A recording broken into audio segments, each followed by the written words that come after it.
When we open up our Bibles to Hebrews chapter 4 verse 12, it reads there, "For the word of God is alive and active, sharper than any double-edged sword. It penetrates even to dividing soul and spirit, joints and marrow. It judges the thoughts and the attitude of the heart." The word of God is truly powerful, right? We begin to see it work in and through us.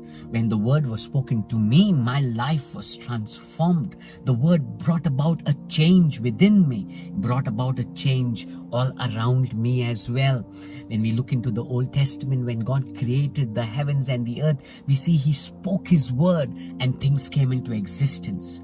Truly, the word of God is powerful. But for you and me today in the New Testament, for those of us who are connected to Jesus, we need to understand the power and the authority that you and I have. And the word of God, when we begin to let it work in us, how it can impact our life and transform things around us.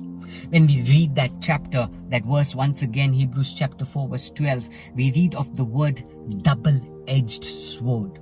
Well, when you go into the root word of that word double-edged, it comes from the word dystomos.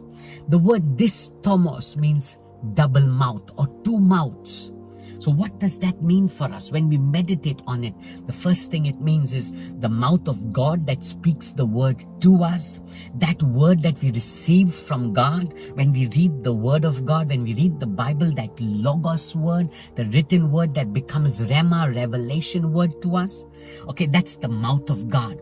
But the second mouth is when that word begins to work in us. And we let that word not just remain in us, we begin to speak that word over our life. We begin to speak that rhema, that revelation word over our circumstance, over our situation, over our sickness, over our disease, over our finances. We begin to see it become a powerful word.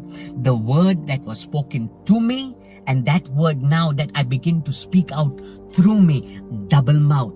That's when we begin to see the two-edged sword being made manifest, the power of the word manifest in our life. Remember, God speaks His word to us, and when we begin to let that word become rhema, revelation word in us, and begin to live a life of conviction that we know what God has spoken, He will do it. And when we begin to speak that word out through our mouth, come on, we don't just meditate on it, we also speak it. We begin to declare it. We begin to see the power of the word manifested in our life. I want to tell you, the word of God is powerful. One is when God speaks to us, that word, that revelation word, that written word becoming a revelation word, we begin to see it transform us. But not just there, when we let that revelation word that is within us begin to move through our mouths and declare, we begin to declare it, we begin to confess it, we begin to live it, we begin to speak with great conviction about it. We begin to see things around us being transformed, being changed. Remember, it's a double-mouthed sword.